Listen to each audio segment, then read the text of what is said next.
السلام علیکم، کیسے ہیں میرے بھائیوں بہنوں؟ کوئی اگر چاہے کہ 1 سال کے روزے رکھوں، ممکن ہے؟ ممکن تو ہے پر بہت مشکل ہے۔ کسی ایک ساتھی نے بتایا کہ ایک بزرگ ہمارے ساتھ سفر میں تھے 7 مہینے تک، پورے 7 مہینے انہوں نے روزے رکھے۔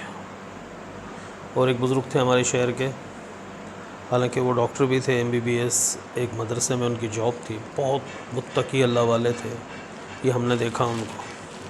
وہ پوری زندگی کے روزے رکھتے تھے، 1 دن روزہ 1 دن افطار، اور 1 دن روزہ 1 دن افطار۔ بڑی فضیلت کی بات ہے۔ اصل میں اللہ پاک ان اعمال کا مزہ جس کو چکھا دے، اور اعمال کا مزہ وہی چکھتے ہیں جن میں شوق ہو، طلب ہو۔ ہر کوئی تو نہیں نا چکھ سکتا۔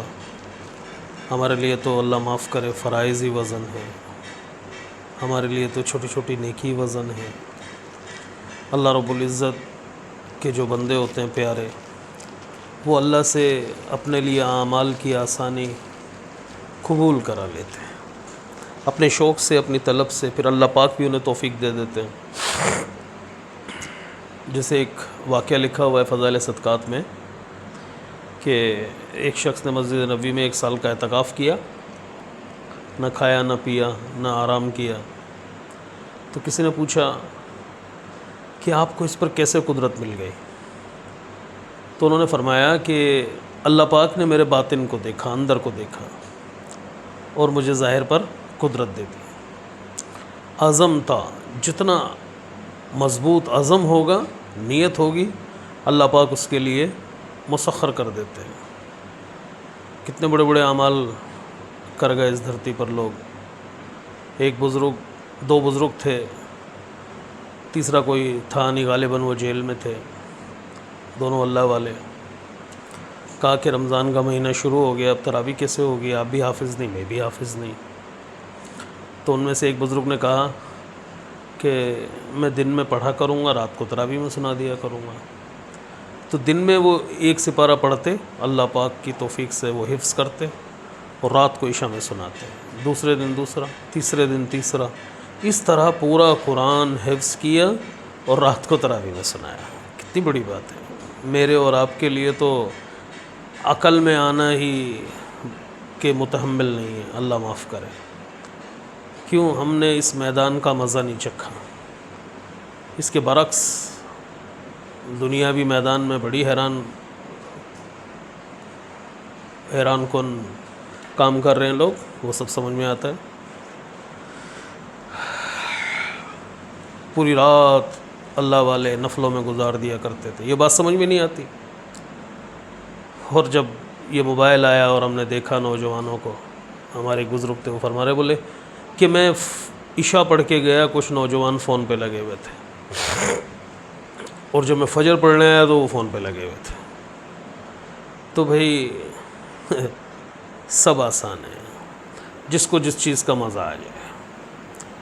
تو رات ایک مولانا صاحب سے ملاقات ہوئی، انہوں نے فرمایا کہ یہ ذی الحجہ کے ایام اتنے مبارک ہیں، اتنے مبارک ہیں کہ جو ان میں 1 رات کی عبادت کرے گا اس کو شب قدر کی رات کی عبادت کا اجر ملے گا، اور جو دن میں روزہ رکھے گا اسے 1 سال کے روزے کا اجر ملے گا۔ 8 روزے، 8 ذی الحجہ تک، اور 90 روزے کا اجر دگنا ہے، 2 سال کے روزوں کے برابر۔ میرے بھائیو، جو ان کی قیمت جانتے ہیں وہ موقع کو غنیمت جانتے ہیں، اس زندگی کو مہلت نہیں، مہلت جانتے ہیں۔ تو ہم سب نیت کریں انشاءاللہ آج سے ان راتوں کی بھی اور ان ایام کی بھی خوب قدر کریں گے، اور قربانی بھی اخلاص کے ساتھ کریں گے۔ کل حضرت مولانا راشد صاحب فرما رہے تھے کہ قربانی، میں ایک ہی جملہ سن سکا، پورے بیان میں شرکت نہیں تھی۔ انہوں نے کہا کہ کیمرے لیے ہوتے ہیں، موبائل لیے ہوتے ہیں، قربانی کے وقت فوٹو کھنچ رہے ہیں، ویڈیوز بن رہی ہیں، یہ انتہائی ناپسند ہے۔ اخلاص والے اپنی نیکیوں کو چھپاتے ہیں، نہ کہ اس کی نام و نمود۔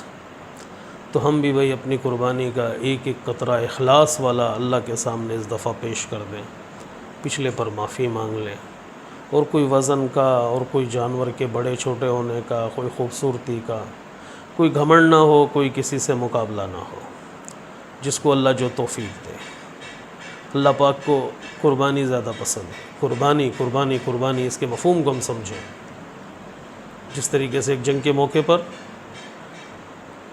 ایک صحابی تھوڑی سی کھجوری لے کر آئے، لیکن وہ کس قربانی سے لے کر آئے تھے کہ ان کے لیے وہ لانا بھی ممکن تھا یا نہیں، وہ حضور جانتے تھے صلی اللہ علیہ وسلم۔ آپ علیہ الصلوۃ والسلام نے وہ تھوڑی سی کھجوریں لے کے وہ سارے مال پر جو باقی سارے صحابہ لے کر آئے تھے اس پر بکھیر دی، برکت کے لیے کہ یہ اتنی قربانی والی ہے کہ ان سب میں برکت ہوگی اس کی قربانی کی وجہ سے۔ تو اللہ کے یہاں بڑا چھوٹا جانور نہیں چلتا، خوبصورت بدصورت نہیں چلتا، قیمتی کم قیمتی نہیں چلتا۔ اللہ کے یہاں اخلاص چلتا ہے کہ تمہاری نیتیں ہمارے پاس پہنچتی ہیں، تمہارے جانور کا گوشت یا خون ہم تک نہیں پہنچتا، یہ مفہوم ہے۔ اخلاص شرط ہے، اخلاص کے بغیر تو بڑے بڑے اعمال مردود، الٹا پکڑ کا سبب۔ اور اخلاص والے اعمال میں نے عرض کیا نا، تھوڑی سی کھجوری اوروں کے بہت زیادہ مال میں برکت کا سبب۔ حدیث میں آتا ہے جو اخلاص کے ساتھ ایک کھجور کا دانہ دیتا ہے اللہ پاک اسے احد پہاڑ کے برابر اجر دیتے ہیں۔ تو بھائی ہم قدر کریں، یہ 10 دن گزر جائیں گے، اللہ ہم سب کو نصیب کریں۔ ان 10 دنوں میں کئی لوگ بھی گزر جائیں گے اور اگلے بقرعید سے پہلے بھی کئی لوگ گزر جائیں گے، ہمارا پتہ نہیں ان 10 دنوں میں گزر جانے والوں میں شمار ہو یا آئندہ سال والوں میں یا آئندہ سالوں میں۔ تو یہ زندگی نہیں ہے، یہ موقع ہے، غنیمت ہے، ہم اسے اویل کریں۔ اور مرنے کے بعد کی زندگی وہ زندگی ہے، عبدالآباد کی زندگی، نہ ختم ہونے والی زندگی، عیش و عشرت والی زندگی، آرام والی زندگی۔ یہ زندگی تو محنت کے لیے دی اللہ نے۔ اللہ مجھے توفیق دے، سمجھ دے، آپ کو بھی۔ دعاؤں کی درخواست ہے۔ السلام علیکم ورحمۃ اللہ وبرکاتہ۔